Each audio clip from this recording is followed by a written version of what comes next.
welcome to another segment of Untold Legends Resident Evil Tales. Last time in our Caliban Cove reading, Rebecca and her fellow S.T.A.R.S members discovered that Umbrella has another facility in Maine, and they survived an ambush by Umbrella troops, except they discovered that Barry was on the ground and not moving. So today let's go ahead and get into chapters 4, 5, and 6.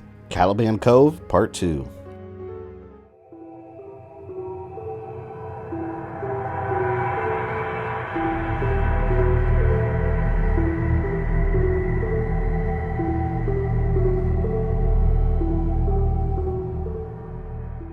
There was darkness for an indeterminate time, silent and complete. And then there were voices, drawing him up through the black depths of his limbo. Voices that his floating mind couldn't identify at first. From somewhere far away, he heard sirens. He's been hit. Oh my god. See if it's clear. Wait, I can't find the wound. Help me. Barry, can you hear me? Rebecca. Barry opened his eyes and then closed them immediately, wincing as the throbbing pain wrapped around his skull. There was another pain in his left arm, sharp and insistent, but not as complete as the ache in his head. He'd had acquaintance with both kinds of pain before. Got shot, met up with a tree, or some asshole with a baseball bat. He tried opening his eyes again as small hands moved across his chest, lightly searching. It took him a second to focus on the worried faces looming over him. Jill and Chris, and a frightened-looking Rebecca, her fingers probing his shirt for the wound. The sirens had fallen mercifully silent. Though he could hear the cop cars pulling up his street, their powerfully revving engines echoing through the wooded park. Left bicep, he mumbled, and started to sit up. The dark woods wavered unsteadily, and then Rebecca was gently pushing him back down. Don't move, she said firmly. Just lay there a second, okay? Chris, give him your shirt. But Umbrella, Barry started. It's clear, David said, kneeling next to the others. Be still. Rebecca lifted his arm carefully, looking at both sides. Barry flexed his arm slightly and scowled at the burst of pain, but could tell it wasn't bad. The bone was still intact. Right out the deltoid, Rebecca said. Looks like you're gonna have to lay off the weights for a while. Her tone was light, but he could see the concern in her gaze as she studied his face. She started wrapping Chris's t-shirt tightly around his arm, watching him intently. You've got a nasty bump on your temple, she said. How do you feel? Though his head was still pounding, the pain had subsided to ache status. He felt lightheaded and a little nauseous, but he still knew his own name and what day of the week it was. If it was a concussion, he wasn't impressed. I've had worse hangovers. Pretty much like shit, he said.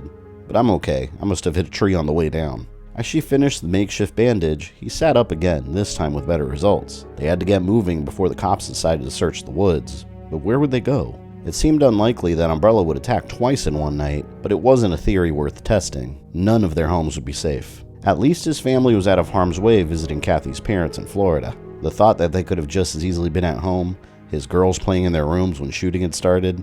He staggered unsteadily to his feet, finding strength in the rage that he'd lived with since that night at the estate. Wesker had threatened Kathy and the girls to force Barry's cooperation in Umbrella's cover-up, using him to get to the underground laboratories. Barry's guilt had blossomed into fury in the days since, an anger that transcended any he'd ever known. Bastards, Barry snarled. Goddamn Umbrella bastards. The others stood up with him, Chris's bare chest pale in the faint light, all of them seemingly relieved that he wasn't badly hurt.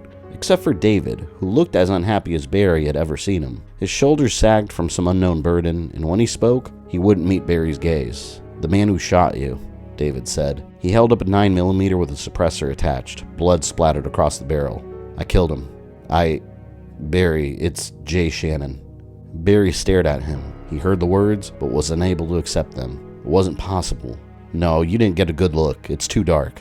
David turned and walked through the trees, leading them to the body of the shooter. Barry stumbled after him, his head suddenly aching from more than just smacking it on a tree trunk. It can't be Shannon, there's no way. David's rattled from the attack, that's all. He made a mistake. Except David didn't rattle under fire. He never had. And he didn't make mistakes that easily. Barry grit his teeth against the pain and followed, for once hoping that his friend was wrong. The man had collapsed on his back, or David had rolled him over. Either way, he stared up at them with lifeless eyes. A random pine needle stuck to one of the glazed orbs. The semi-jacketed round from David's Beretta had punched a hole directly over his heart. It had been a lucky shot. Looking down at the shooter's ashen face, Barry felt his own heart turn to stone. Jesus, Shannon, why? Why this? Who is he? Jill asked softly. Barry stared down at the dead man, unable to answer. David's reply seemed hollow, toneless. Captain Jay Shannon of the Oklahoma City S.T.A.R.S. Barry and I trained with him. Barry found his voice, still looking at Jay's still face. I called him last week when I called David. He was worried about us, said he'd keep an eye out for Umbrella, and we shot the shit for another couple of minutes, catching up, telling old stories. I told him I'd send pictures of the kids, and he said he had to get off the phone, that he wanted to talk but he had a meeting. Umbrella must have already got to him, and the realization was cold and brutal and suddenly horribly complete. Umbrella may have been behind the attack, but the S.T.A.R.S had carried it out. Barry's home had been blown to hell by people they knew, and he'd been shot by a man he thought was a friend. The solemn quiet was broken by the barking of dogs, faint through the shadowy trees. From the number and location, it sounded like the RPD K9 unit had just reached his house. Barry looked away from the corpse, his thoughts returning to the immediate situation. They had to move. "Where can we go?" David asked quickly. "Is there somewhere Umbrella wouldn't think to look? A cabin, an empty building, someplace we can get to on foot?" "Brad, Chicken Heart's lease isn't up for a couple of months," Barry said. "His place is empty, and it's less than a mile from here." David nodded briskly. "Let's go." Barry turned towards the park's playground, leading the others across the moonlit clearing. There was a small trail that led out 2 blocks away, hopefully far enough away from the action that the cops wouldn't follow. Barry had walked through the park a million times, his wife at his side, his children dancing at their feet. "My home. This is my home, and it won't ever be the same again." As they ran through the warm, peaceful night, Barry felt the hole in his arm start to bleed again. He clapped his right hand over the sticky dressing without slowing, letting the pain fuel his determination as they tore through the scrubby trees and headed for Brad's house. No more. No more of this. My girls aren't going to grow up in a world where this can happen. Not if I have any say in it. So much has already happened, and this was only the beginning of their fight. There were still people working with the S.T.A.R.S he trusted that they could count on, and he wasn't going to be caught off his guard twice. The next time Umbrella came knocking, maybe they wouldn't have to run. And if Rebecca and David could pull off the main operation, they'd have what they needed to take the company down once and for all. Umbrella had messed with the wrong people. Barry planned on being there when they figured that out. Jill picked the lock expertly, using a bent safety pin and one of Rebecca's earrings to open the door to the small cottage. Rebecca had swept Barry off to the medicine cabinet, while Chris went searching for a shirt. David and Jill checked the small house thoroughly, David's satisfaction growing with each passing moment. He couldn't have imagined a better hideout, and it was comforting to know that Barry and the 2 alphas would have a safe spot to work from. The 2-bedroom home shared a backyard with a security-conscious family. Bright lights snapped on when David opened the back door, flooding the small lawn brilliantly. And from the side of the neighbor's side, they definitely had a rather large dog somewhere on the premises. There were houses close on either side of the rental, and the front window looked out on an open schoolyard just across the street. There'd be no cover for an approaching team. The house was furnished simply, if untidily. It was obvious the occupant had fled in a panic. Personal items and books were strewn randomly across the rooms, as if Vickers had been unable to decide what to take in his hurry to flee Raccoon City. With what happened tonight, I can't say I blame him for running. Mr. Vickers had obviously been in the wrong line of work, but that didn't necessarily make him a coward. Risking one's life on a day-to-day basis wasn't for everyone, and considering the recent developments, it was wisest for someone like Vickers to remove himself from the situation. They could have used the help, but from what little Barry had told him, the Alpha pilot wasn't someone they wanted to work with. Even if he didn't get himself killed, he'd lost the trust of his teammates, and nothing could be worse when it came to crisis situations. David sat in the dark, cramped living room on a rather hideous green couch, collecting his exhausted thoughts as Jill dug through the kitchen. He'd found a blank pad of paper and a pen, and had already scribbled down the names and home numbers of his team and various contacts, as well as Brad's phone number to take with him. He gazed blankly around the shadowed room, fighting off the adrenaline slump that so often followed battle. He didn't want to forget anything important, any detail that needed to be discussed before he and Rebecca left. If they wanted to make their plane, Barry, Jill, and Chris would have to deal with the aftermath of the attack on their own. The S.T.A.R.S, Trent's poem, objectives, and contacts. It was hard to focus after such a draining experience. And it didn't help matters that he'd been tired to begin with. He hadn't slept well in days, and thinking of all that lay ahead of them only made concentration harder. Rebecca's information about Dr. Griffith was disconcerting, to say the least. And though he was no less determined to carry out the Caliban Cove operation, it was just one more concern to add to a seemingly endless list. Chris walked into the room wearing a faded blue sweatshirt with the sleeves cut off and fell into a chair across from David, his face hidden in shadow. After a moment, he leaned forward, enough light filtering through the closed blinds so that David could see his expression. The younger man's gaze was tired, thoughtful, and apologetic. "Look, David, the last couple of weeks have been rough on all of us, you know? Waiting to see what Umbrella was going to do, the suspension, feeling like our friends died for nothing." Chris stopped himself, then started again. "I just wanted to say I'm sorry if we got off on the wrong foot earlier, and I'm glad you're on our side. I shouldn't have been such an asshole about it." David was surprised and impressed by the sincerity behind the words. When he was in his 20s, he would have rather had his fingernails pulled out than display any emotion. Except anger, of course. He'd had no trouble expressing anger. Yet another legacy from dear old Dad. "I don't think you have anything to be sorry for," David said softly. "Your concerns are more than justified. I've been under a bit of strain myself, and I didn't mean to come across as domineering. The stars they mean a lot to me, and I want for them to be whole again." Jill walked in from the kitchen, saving David from continuing with his fumbling speech. Much to his relief, Chris seemed to understand. He met David's gaze evenly, nodding as if to say that the air had been cleared between them. David sighed inwardly, wondering if he'd ever be able to overcome his awkwardness with expressing emotions. He'd done a lot of thinking since Barry had first called, about himself and his almost obsessive anger over the Star's betrayal, and had come to the unsettling realization that he wasn't happy with the way his life was turning out. He'd thrown himself into his career in an effort to avoid dealing with a dysfunctional childhood, something he'd always known, but now, facing Umbrella and the treachery of an organization that he considered his family, he'd been forced to really think about the implications of his choice. It had made him an excellent soldier, but he didn't have any close friends or attachments. And having his family taken away had come as a cruel wake-up to the fact that he had based his life on running from human contact. Brilliant for me to have figured it out this late in the game. I suppose I should thank Umbrella for that much. If they don't kill me, they'll at least have managed to send me into therapy. Jill brought out a pitcher of water and several mismatched glasses, which she passed around as Barry and Rebecca joined them. Barry wore a clean bandage on his arm and seemed pale in the dim light, certainly shaken by their discovery of Captain Shannon. David felt bad about killing Shannon, though he'd reconciled himself long ago to the realities of combat. In a war, people died. The captain had made his choice, and it had been the wrong one. They drank in silence. The 4 raccoon stars, ex-stars, he reminded himself, pensive and somber, perhaps aware of the ticking clock. He and Rebecca would have to leave in a few moments. There was a convenience store a block away where they could telephone for a cab. David wished he could think of something encouraging to say, but the truth was the truth. They were going on a dangerous mission, and there were no guarantees that any of them would survive to meet again. "Have you thought about what you'll tell the local police?" David asked finally. Barry shrugged. "We won't have to lie much anyway. The 3 of us were at my place, a bunch of guys broke in and tried to shoot us, we ran. Irons will probably try to play it off as a botched burglary," Chris sneered. "If he's in this as deep as I think he is, he won't want to call attention to anything Umbrella's doing." "Just be careful not to mention actually seeing any bodies," David said. "They may have had time to clean up, and you should say that you were chased into the park. It would explain your leaving the scene, as well as Captain Shannon's body." Barry smiled tiredly. "We'll handle it, and I'm going to make some calls first thing tomorrow. Get us some backup. You just worry about your end, okay?" David nodded and stood up, as did Chris. David shook hands all around, and then turned to Rebecca, uncomfortably aware that he was taking her from her teammates and trusted friends. The girl looked at the others in turn with a thoughtful expression, and then grinned suddenly, an unaffected and purely wicked smile. "Sure you guys can hold down the fort for a couple of days? I hate to think of you flailing around all directionless while me and David go clean up this Umbrella thing." "We'll try to limp along without you," Chris shot back, smiling. "Won't be easy, what with you having the brain and all." Rebecca punched him lightly on the shoulder. "I'll send you a postcard with instructions." She nodded at Barry. "Take care of your arm. Keep it clean and dry, and if you spike a fever or get dizzy, get to a doctor ASAP." Barry smiled. "Yes, ma'am." Jill embraced her lightly. "Give him hell, Becca." Rebecca nodded. "You too. Good luck with irons." She turned to David, still smiling. "Shall we?"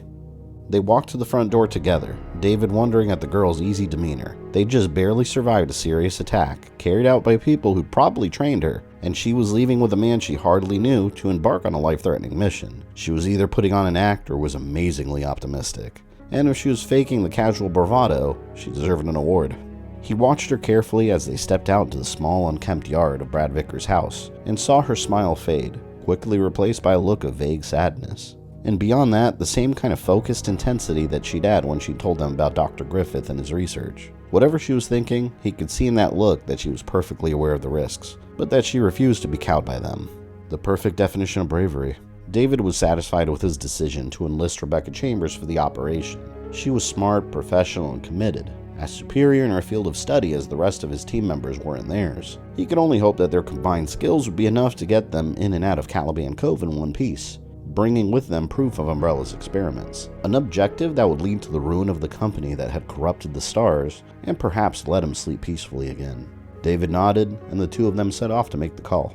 After rereading the information on Caliban Cove, Rebecca folded the papers and carefully tucked them into the overnight bag under David's seat. He'd bought 3 bags at the airport, one for the weapons currently in cargo, the others to carry on so they wouldn't attract attention. Rebecca wished they'd thought to buy some snacks while they were at it. She hadn't eaten since lunch, and the packet of nuts she'd swallowed after takeoff wasn't cutting it. She reached up to switch off the reading light and then settled back in her seat, trying to let the smooth hum of the 747 engines lull her into a doze. Most of the other passengers on the half-full plane were asleep. The dim night lights and the steady drone of the engines had already worked for David, but even as drained as she felt by the evening's events, she gave up the effort after a minute or two. There was too much to think about, and she knew that she wouldn't be able to sleep without at least sorting through some of it. I feel like I'm dreaming already anyway. This is just another weird tangent, a subplot that came out of left field. In the past 3 months, she'd graduated college, gone through S.T.A.R.S Bravo training, and moved to her first apartment in a new city, only to end up one of the 5 survivors of a man-made disaster involving biological weapons and a corporate conspiracy. In the past 3 hours, her life had taken yet a totally unexpected turn. She thought about what she'd wished for earlier, a chance to get out of Raccoon City and study the T-virus. The irony of the situation wasn't lost on her, but she wasn't so sure she liked the circumstances. She rolled her head to the side and looked at David, crashed out in the window seat, dark circles of exhaustion beneath his closed lids. After briefly filling her on a few details about the cove and outlining their schedule for the next day, he told her to try and take a nap.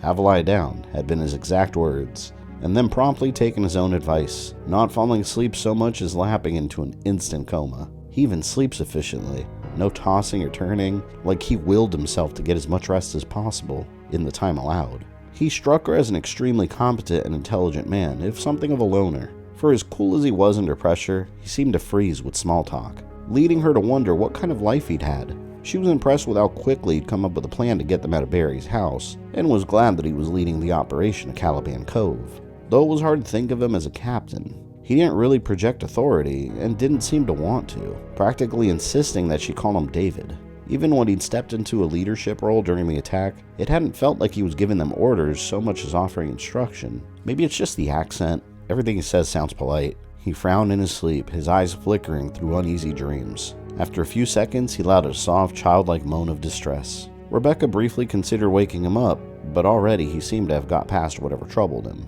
his brow smoothing, suddenly feeling like she was invading his privacy. Rebecca looked away, dreaming about the attack maybe, about having to kill someone he knew. She wondered if she'd be haunted by the image of the man she'd shot, the shadowy figure that had crumpled to the ground next to Barry's house. She was still waiting for the guilt to hit her, and thinking about it, she was surprised to find that her mind wasn't racing to rationalize the matter. She'd shot somebody. He could very well be dead, and all she felt was relief that she'd stopped him from killing her or anyone else on the team. Rebecca closed her eyes, taking a deep breath of the cool, pressurized air hissing through the cabin. She could smell the musky odor of dried sweat on her skin, and decided that taking a shower was first priority when they hit the hotel. David didn't want to risk going back to his house on the off chance that someone on the strike force had recognized him, so they were going to grab a couple rooms near the airport, somewhere after they changed planes. The operation briefing was set for noon, at the home of one of the other 3 team members, an alpha forensics expert named Karen Driver. David had mentioned that Karen could probably lend her some clean clothes, though he'd actually blushed while saying it. He was a quirky one, alright. And after the briefing, we get our equipment and go in, just like that. The thought gnawed at her stomach and sent a chill through her, telling her the real reason she wasn't able to sleep. Only 2 weeks after the umbrella nightmare in Raccoon City, she was facing the same nightmare again. At least this time she had some idea of what they'd be getting themselves into, and the plan was to get out of the facility without ever facing the T-virus creatures. But the memory of Umbrella's tyrant monster was still fresh in her mind. The massive patchwork body and killing claw of the thing they'd seen on the estate, and the thought of what someone like Nicholas Griffith might have come up with using the virus. Rebecca decided that she'd thought enough. She had to get some sleep. She cleared her mind as best she could and focused on her breathing, slowing it down, counting backward in her mind from 100. The meditation technique had never failed her before, though she didn't think it would work this time. 99, 98, Dr. Griffith, David, S.T.A.R.S, Caliban. Before she reached 90, she was deeply asleep, dreaming of moving shadows that no light had cast.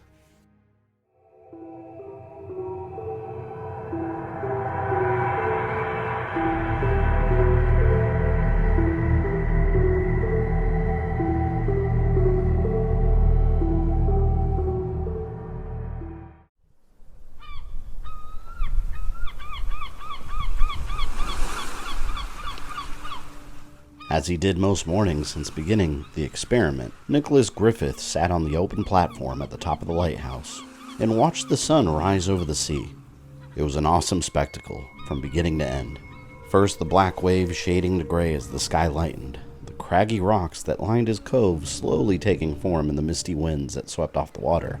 As the radiant star peered over the side of the world, its first hesitant rays stained the ocean a deep azure blue, painting the pastel horizon with promises of renewal and a gentle, nurturing acceptance of all that it touched.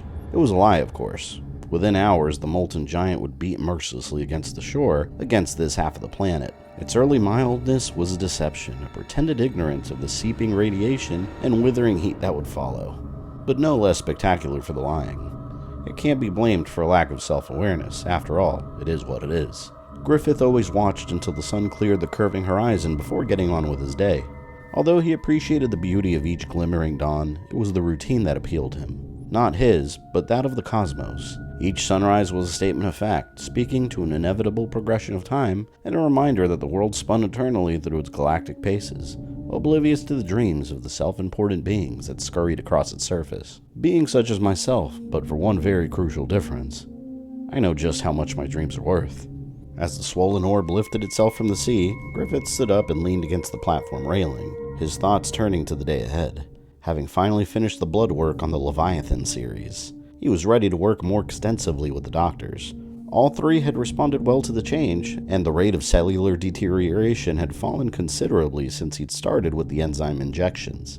It was time to concentrate on their situational behavior, the final stage of the experiment. Within the week, he'd be ready to expand beyond the confines of the facility. Expansion, a cleansing. A crisp sailing wind ruffled his gray hair, the hungry cries of coasting gulls finally spurring him to action. The tri-squads had to be brought in before the scavenging birds moved inland. Several of the units had already been horribly scarred, and he didn't want to risk any more of them until he was finished. Once they lost their eyes, they were useless on patrol. Still, it's been so long, no one's coming. If Dr. Ammon had succeeded, they'd have sent someone by now. Too bad, really. He's probably still waiting. The thought was an uncomfortable one, conjuring hazy images of redness and heat, of prone bodies in the manic summer sun, and later, the thunder of waves in the dark. He promptly buried the visions, reminding himself that it was in the past. Besides, he'd only done what was necessary. Griffith walked back inside, smoothing his wind-blown hair as he moved down the spiral staircase. His shoes clattered against the metal steps, creating a pleasant echo effect in the tall chamber. Having the facility to himself made everything pleasant, and he'd come to enjoy the little things. Eating what he wanted when he wanted, working his own hours, his mornings atop the lighthouse. Before, he'd been crowded, forced to adhere to schedules that seemed designed to undercut creativity. Meal times, work times, sleep times. How can man breathe, think, flourish in such conditions?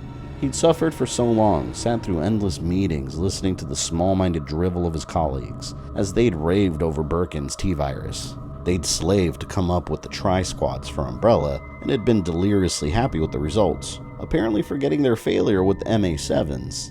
They were unable to see past their own arrogance to a bigger picture. As if the tri-squads are anything more than bodies with guns. Useful as guards, but hardly brilliant. Hardly important.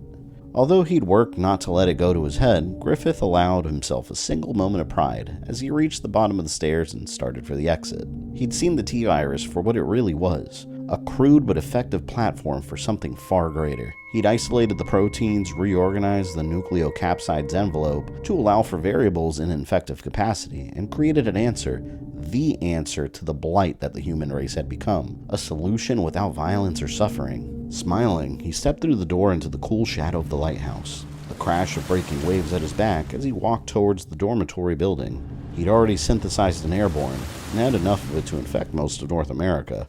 As the virus spread, evolution would take its rightful place, the weak of spirit falling beneath those of truer instincts. And when it was over, the sun would rise over a very different world, inhabited by peaceful people of character and will. Take away a man's ability to choose, his mind becomes free, a blank, clean slate. With training, he becomes a pet. Without, he becomes an animal, as harmless and serenely simple as a mouse. Cover the world with such animals, and only the strong survive. He stepped into the dorm's rec room and turned on the lights, still smiling. His doctors were right where he'd left them, sitting at the meeting table, eyes closed. Ideally, he'd run through the test with untrained subjects, but the three men would have to suffice. They'd been infected with the strain he would release, and were closest to what the world would become in a few days. My pets, my children. Besides the research laboratory, the Cove facility was designed to train bioweapons like the Tri-Squads or MA7s, but also to measure use of logic in the humanoid subjects. In the bunkers, there were a number of items he could use, from the simplest of peck tests to complex puzzles, for those subjects capable of higher functioning. He doubted his doctors would be able to manage even the Red series, but watching their reactions would provide valuable insight, particularly the test where there was a pressure factor. They think, but can't make decisions. They function, but not without input. How will they fare without my guiding hand? As he approached the table, Dr. Athens opened his eyes, perhaps to see if there was a threat coming. Of the three, Tom Athens was the strongest, most likely to survive on his own. He'd been one of the behavior specialists. In fact, he'd come up with the 3-unit team idea, the Tri-Squad, insisting that the infected units would work more efficiently in small groups. He'd been right. Doctors Thurman and Kinnison remained still, and Griffith noticed a foul smell coming from one of them. Scowling, he looked down, his suspicion confirmed by the wetness on Dr. Thurman's pants. He shit himself. Again. Griffith felt a sudden, almost overwhelming pity for Thurman, but it was quickly replaced by irritated disgust. Thurman had been an idiot before, a decent enough biologist, but as ridiculously narrow-minded as the rest of them. He'd grown most of the MA7s himself, and when they turned out to be uncontrollable, he laid blame on everyone but himself. If anyone deserved to wallow in his own filth, it was Louis Thurman. It was just too bad that the good doctor wasn't capable of understanding how repulsively pathetic he'd become. Without me, he wouldn't have lasted a day. Griffith sighed, stepping back from the table. "Good morning, gentlemen," he said. In unison, the three men turned their heads to look at him, their eyes as blank as their faces. As different as they were physically, the slackness of their features and slow, vapid gazes made them look like brothers. "It seemed that Dr. Thurman has evacuated his bowels," Griffith said. "He's sitting in feces." "That's funny." All three of them grinned widely. Dr. Kinnison actually chuckled. He'd been the last to be infected, so had suffered the least tissue deterioration. Given the proper instructions, Alan could probably still pass for human. Griffith pulled a police whistle out of his pocket and put it on the table in front of Athens. "Dr. Athens, recall the Tri-Squads from duty, tend to their physical needs, and send them to the cold room. When you've finished, go to the cafeteria and wait." Athens picked up the whistle as he stood, then walked out of the room, down the hall toward the dormitory's other entrance. The whistle would deactivate the teams and call them in. There were 4 Tri-Squads, 12 soldiers in all. They'd be roaming the woods along the fence or moving stealthily around the bunkers, having been trained to stay away from the northeast area of the compound, the lighthouse and dorm. Griffith had to admit, they were quite effective at their purpose. Umbrella had wanted soldiers that would kill without mercy and fight until they were literally blown to pieces. The T-virus had been good for that much, and since they'd sped up the amplification time, they'd been able to turn out subjects in hours rather than days. Once trained with weapons, the Tri-Squads had become killing machines. Although with the recent heat wave, he didn't know how much longer they'd be viable. Griffith turned his attention to Dr. Thurman, still grinning and stinking like some bloated infant. He even looked like a baby, pudgy and bald, his smile as innocent and guileless as a child's. "Dr. Thurman, go to your room and remove your clothes. Shower and dress in clean clothes, then go to the caves and feed the MA7s. When you've finished, go to the cafeteria and wait." Thurman stood up, and Griffith saw the padded chair was wet and stained. "Christ. Take the chair with you," Griffith said, sighing. "Leave it in your room." After he'd gone, Griffith sat down across from Alan, suddenly feeling tired. The anticipatory pride he'd felt only moments before was gone, leaving a cold emptiness in its place. My children, my creation. The virus was so beautiful, so perfectly engineered that the first time he'd seen it, he'd wept. Months of private research of picking apart the T-virus and isolating effect, culminating in that first micrograph. While the others had been gloating over their war toys, he'd found the true path to a new beginning. And do they appreciate what I've done? Do any of them know how crucial this is? Crapping himself like a disgusting child, like a monkey disgracing my work, my life? Griffith looked at Alan Kinnison, studying his handsome features, his expressionless eyes. Dr. Kinnison stared back, waiting to be told what to do.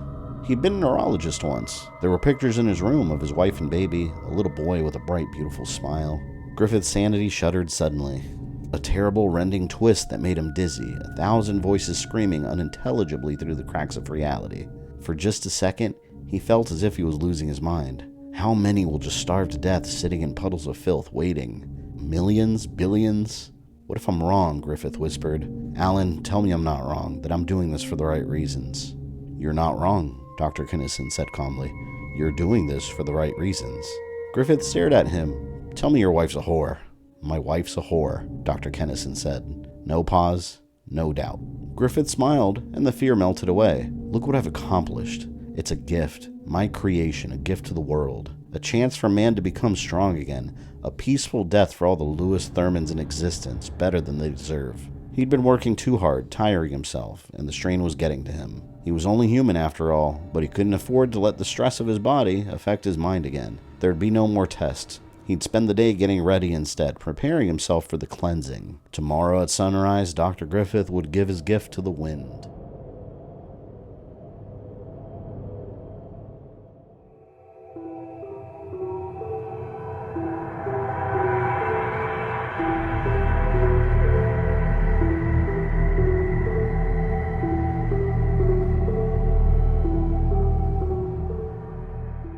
Karen Driver was a tall, lanky woman in her early 30s with short blonde hair and a serious, businesslike demeanor.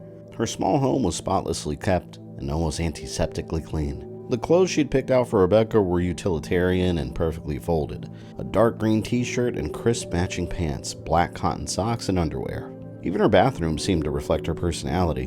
The white walls were lined with shelves, each neatly organized according to purpose. Scratch a forensic scientist, find an obsessive-compulsive. Rebecca immediately felt guilty for thinking it. Karen had been welcoming enough, even friendly in a brusque manner. Maybe she just hated clutter. Rebecca sat on the edge of the toilet and cuffed the overlong pants around her ankles, relieved to be out of her old clothes and feeling surprisingly clear-headed after a night of broken sleep. David had rented a car at the airport, and in the early hours of the morning they found a cheap motel and staggered into their separate rooms. Rebecca, too exhausted to do more than take off her shoes before crawling into bed. She woke just before 10. Took a shower, and had been waiting nervously when David knocked at her door. Rebecca heard the front door open and close, new voices floating through the living room. She slipped on her high tops and laced them quickly, feeling her anxiety level jump a notch. The team was assembled. They were that much closer to going in. And though she'd thought of little else since waking up, the realization continued to come as a kind of shock. Umbrella's surprise attack on Barry's house already seemed like it had happened in another lifetime, though it had been only hours ago. And hours from now, this will all be over. It's what's going to happen in between that worries me. David and his team weren't there. They didn't see the dogs, the snakes, those unnatural creatures in the tunnels, or Tyrant. Rebecca shook the images away as she stood up, scooping her dirty clothes off the floor and stuffing them into the empty bag that she'd carried on the plane. There was no reason to assume that the Caliban Cove facility would be the same, and worrying about it wouldn't change anything. She paused in front of the mirror, studying the tense features of the young woman she saw there, and then walked to the door. She headed for the living room, past the sparkling kitchen, and around a corner in the hall. She heard David's lilting voice, apparently summing up the events of the night before. Said he'd ring some of the others first thing this morning. Another of the team has a contact in the FBI to use as a go-between and to initiate an investigation when we have proof. They'll be waiting to hear from us when we've completed today's operation. He broke off as Rebecca walked into the room, and all eyes turned to her. Karen had pulled a few extra chairs into the room and sat in one of them next to a low, glass-topped coffee table. There were two men sitting on the couch across from where David stood. David smiled at her as both men got up, stepping forward to be introduced. Rebecca, this is Steve Lopez. Steve is our resident computer genius and our best marksman. Steve grinned, an aw-shuck smile that suited his boyish features perfectly as he shook her hand, his teeth white against his natural deep tan coloring. He had dark, quick eyes and black hair, and was only a few inches taller than her. Not much older either. His gaze was friendly and direct, and in spite of the circumstances, Rebecca found herself wishing that she'd at least run a brush through her hair before coming out of the bathrooms. Simply put, he was hot. And this is John Andrews, our communications specialist and field scout. John's skin was a deep mahogany brown, and he didn't have a beard, but he reminded her of Barry nonetheless. He was massively built, his 6-foot frame bulging with tightly packed muscle. He grinned brightly at her, his smile dazzling white. This is Rebecca Chambers, biochemist and field medic for the Raccoon City S.T.A.R.S, David said. John let go of her hand, still smiling. Biochemist. Damn, how old are you? Rebecca smiled back, catching the glint of humor in his eyes. 18 3/4. John laughed, a deep, throaty chuckle as he sat back down. He glanced at Steve, then back at her. You better watch out for Lopez, then, he said, then dropped his voice to a mock whisper. He just turned 22, and he's single. "Knock it off," Steve growled, his cheeks flushing. He looked at her, shaking his head.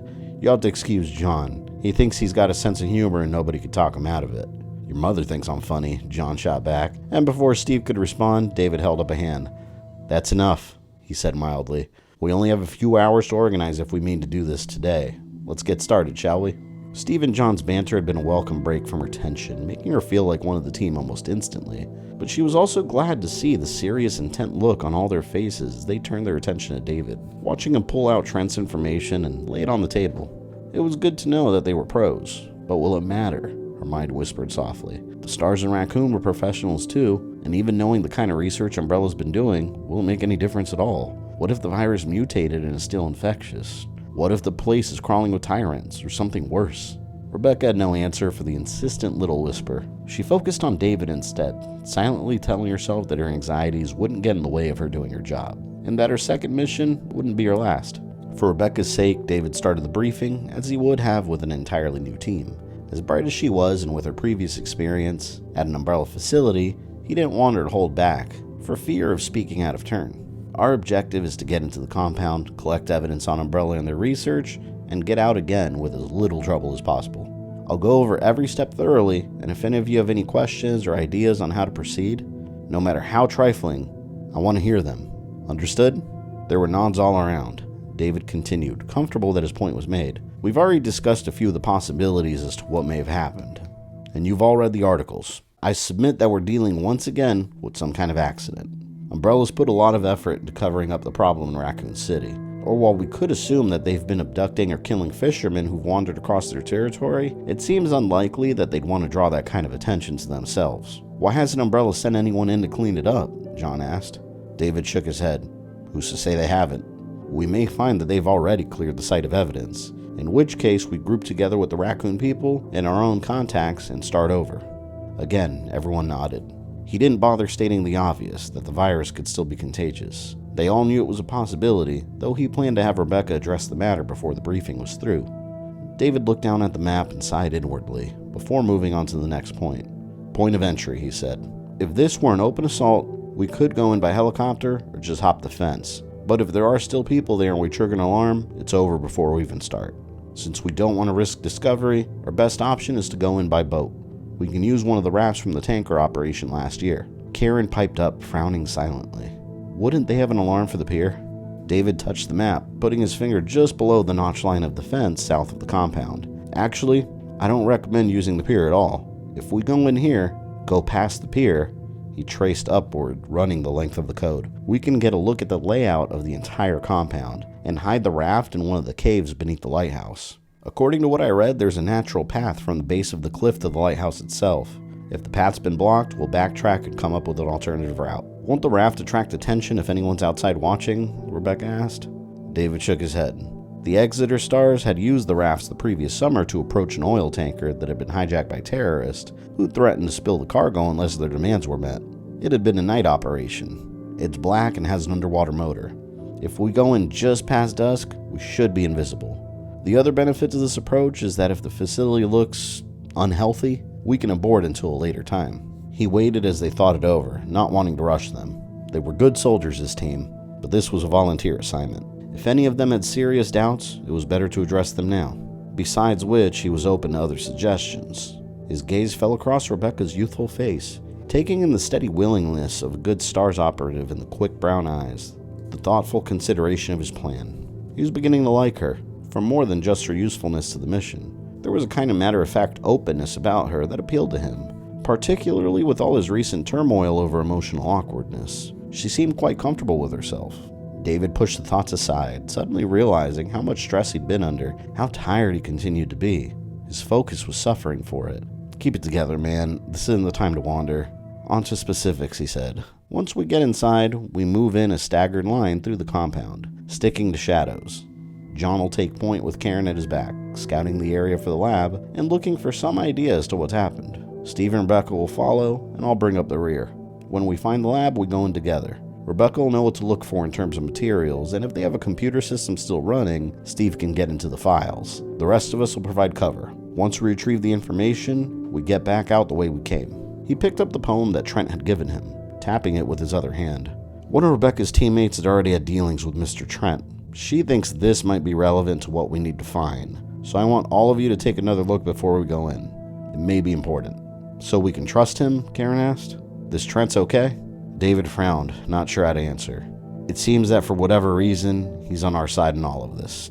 Yes, he said slowly. And Rebecca recognized one of the names on the list as a man who's worked with viruses before. The information looked solid. It wasn't a straight answer, but it would have to do. Any idea on what the chances are that we'll contract the virus? Steve asked quietly. David tilted his head towards Rebecca. If you can give us some insight about what we may see, perhaps a bit of background, she nodded, turning towards the rest of the team. I can't tell you exactly what we're dealing with. When our team got kicked off the case, I lost access to the tissue and saliva samples, so I didn't get to run any tests. But from looking at the effects, it's pretty obvious that the T-virus is a mutagen, altering the host chromosome structure on a cellular level. It's an interspecies infective, capable of amplifying in plants, mammals, birds, reptiles, you name it. In some creatures, it promotes incredible growth, and all of them violent behavior. From some of the reports we came across at the estate, I can tell you that it affects brain chemistry, at least in humans, inducing something like a schizophrenic psychosis through extremely high levels of D2 receptors. It also inhibits pain. The human victims we came across hardly reacted to gunshot wounds, and though they were decaying physically, they didn't seem to feel it. The young chemist paused, perhaps remembering. She suddenly looked much older than her years. The Spill estate looked like an airborne, but I don't think that's its designed or preferred form. The scientists were almost certainly injecting it in conjunction with genetic experimentation, and since none of us contracted it and it didn't spread, I don't think we have to worry about breathing it in. What we do have to watch out for is contact with a host, and I mean any contact. I can't stress that enough. This thing is incredibly virulent once it enters the bloodstream, and even a single drop of blood from a host could hold hundreds of millions of virus particles. We'd need a fully equipped hot suite and a trained biohazard virologist to pin down its replication strategy for certain, but direct contact of any kind should be avoided at all costs. With any luck, they'll all have died by now, or at least deteriorated past mobility, the humans anyway. There was a moment of strained silence as they all considered the implications of what she told them. David could see that they were shaken, and felt a bit shaken himself. Knowing that the virus was toxic wasn't the same thing as actually hearing the specifics. My God, what were these people thinking? How could they live with themselves, deliberately infecting anything with something like that? On the tail of that thought, another occurred to him. How would he live with himself if one of his team contracted the virus? He'd led missions before in which people under his command had been hurt, and twice before he made captain, he'd been in operations in which S.T.A.R.S had been killed. But taking a team into an area on his own initiative where a silent, terrible disease could infect them, where they could die at the claws of some inhuman monster, it would be on my head. This isn't an authorized mission. The responsibility stops with me. Can I truly ask them to do this? Well, pretty much sounds like a shit job, John said finally. And if we want to get there on time, we better head out soon. He smiled at David, an uncharacteristically subdued one, but a smile all the same. You know me, I love a good fight. And somebody's gonna stop these assholes from spreading this stuff around, right? Steve and Karen were both nodding, their faces as set and determined as John's, and even knowing what they would encounter. Rebecca had made her decision back in Raccoon. David felt a sudden rush of emotion for all of them, a strange, uncomfortable mix of pride and fear and warmth that he wasn't sure what to do with. After a few seconds of uncertain silence, he nodded briskly, glancing at his watch. It would take them a few hours to get to the launch site. Right, he said. We'd best get to storage and load up. We'd go through the rest of it on our way. As they stood to leave, David reminded himself that they were doing this because it was necessary. That each of them had made up their own mind to participate in the dangerous operation. They knew the risks, and he also knew that if anything went wrong, that knowledge would be cold comfort indeed. Karen sat in the back of the van and loaded clips, the words of the mysterious message repeating through her thoughts as she thumbed the 9mm rounds into each magazine. Ammon's message received, Blue Series. Enter answer for key. Letters and numbers, reverse. Time rainbow. Don't count, blue to access. She finished another clip and set it aside with the others, absently wiping her oily fingers on the leg of her pants before picking up the next. A welcome breeze whispered through the muggy van, smelling of salt and summer-warm sea. They'd pulled off the road south of the cove, finding a clear patch to set up not a quarter mile from the water's edge. Outside, the sun was setting, casting long shadows across the dusty ground. The not-so-distant sound of soft waves against the shore was soothing, a white noise background to the low voices of the others as they worked. Steve and David were prepping the raft, while John checked out the motor. Rebecca was assembling a medical kit from the supplies they borrowed out of the S.T.A.R.S equipment warehouse. The letters and numbers. A code? Does it relate to time? Does counting relate to the sum of the lines? Or to something else? Her mind worked the riddle relentlessly, gnawing at the words the way a dog worries about a bone. What did it mean? Were the lines connected to a single concept, or did each represent a separate aspect of a bigger puzzle? Had Ammon sent the message, and if he worked for Umbrella, why? She finished the last clip and reached for a waterproof carry-all, refocusing herself to the task at hand. She knew that her thoughts would return to the strange little poem as soon as she'd completed her assigned detail. It was the way her mind worked.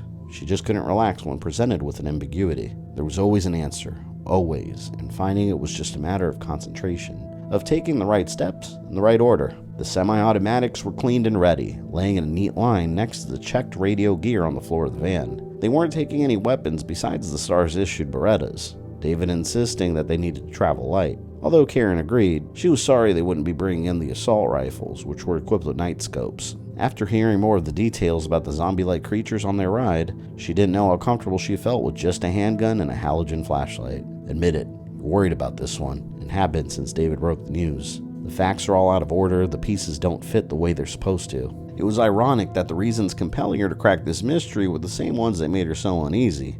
Trent, the S.T.A.R.S apparent collusion with Umbrella, the possibility of a biohazardous incident in her home state. Who'd been bribed? What happened at Caliban Cove? What would they uncover? What did the poem mean? Not enough data. Not yet.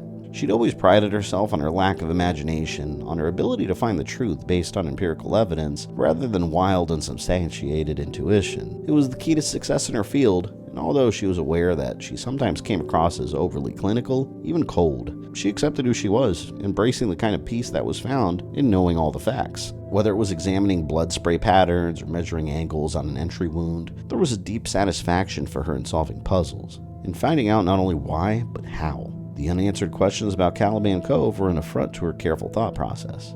They went against her grain, smudging her very ordered sense of reality, and she knew that she wouldn't find relief until those questions were put to rest. She was finished with the weapons. She should check the utility belt again, make sure everything was locked down and ready, and then see if David had anything else for her to do. Karen hesitated, feeling a trickle of warm sweat slide down her back.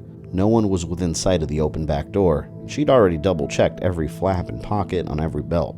With a sudden rush of something like guilt, she reached into her vest pocket and pulled out her secret, comforted by the familiar weight of it in her hand. God, if the guys knew, I'd never hear the end of it. It had been given to her by her father, a remnant from his service in World War II, and one of the few items she had to remember him by.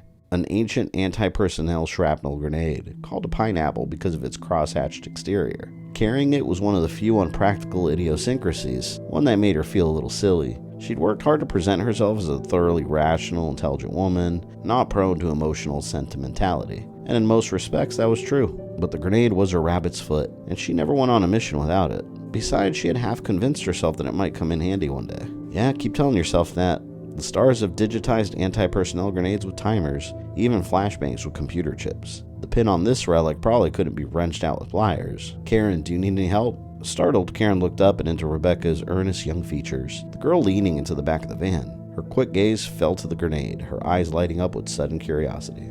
I thought we weren't taking any explosives. Hey, is that a pineapple grenade? I've never actually seen one. Is it live? Karen quickly looked around, afraid that one of the team had overheard, then grinned sheepishly at the young biochemist, embarrassed by her own embarrassment. It's not like I got caught masturbating, for Christ's sake. She doesn't know me. Why the hell would she care if I'm superstitious? Shh, they'll hear us. Come here a sec, she said. And Rebecca obediently crawled into the van, a conspiratorial half-smile blooming on her face. In spite of herself, Karen was absurdly pleased by the young biochemist's discovery. In the 7 years she'd been with the S.T.A.R.S, no one had ever found out, and she'd taken an instant liking to the girl. It is a pineapple, and we're not taking explosives in. You can't tell anyone, okay? I carry it for good luck. Rebecca raised her eyebrows. You carry a live grenade around for luck? Karen nodded, looking at her seriously. Yes, and if John or Steve find out, they'd ride me ragged. I know it's dumb, but it's kind of a secret. I don't think it's dumb. My friend Jill is a lucky hat. Rebecca reached up and touched her headband, a tied red bandana beneath mousy bangs. And I've been wearing this for a couple weeks practically. I was wearing it when we went to the Spencer facility. Her young face clouded slightly, and then she was smiling again, her light brown gaze direct and sincere. I won't say a word. Karen decided that she definitely liked her. She tucked the grenade back in her vest, nodding at the girl. I appreciate that. "So are we ready out there?" Tiny lines of nervous strain appeared on Rebecca's face. "Yeah, pretty much. John wants to run another check with the headsets, but other than that, everything's done." Karen nodded again, wishing she could say something to ease the girl's fear. There wasn't anything to say. Rebecca had dealt with Umbrella before, and any words that Karen might mouth would be hollow ones. Might even seem patronizing. She felt some anxiety herself, she'd be a fool not to, but fear wasn't a state that she wore often or well. As with most missions, the overriding feeling she experienced was anticipation, a kind of cerebral hunger for the truth. "Go ahead and hand out the weapons, I'll get the rest," Karen said finally. She could at least give her something to do. Rebecca helped her unload the equipment as the sun dipped lower in the heavy summer sky. The winds of the water grew cooler, and the first pale stars shimmered into view over the Atlantic. As twilight crept in, they moved down to the water in an uneasy silence, loading their weapons, stretching, staring out at the black waters that eddied and swirled with secrets of their own. When the last of the daylight melted off the horizon, they were as ready as they were going to get. As John and David slipped the raft into the lapping darkness, Karen slipped on a black watch cap and patted the heavy lump inside her vest for luck, telling herself that she wouldn't need it. The truth was waiting. It was time to find out what was really going on. And that was the end of Chapter 6. Make sure you join me next time for Caliban Cove Part 3. Let me know in the comments what you think of the story so far, and I will catch you guys later.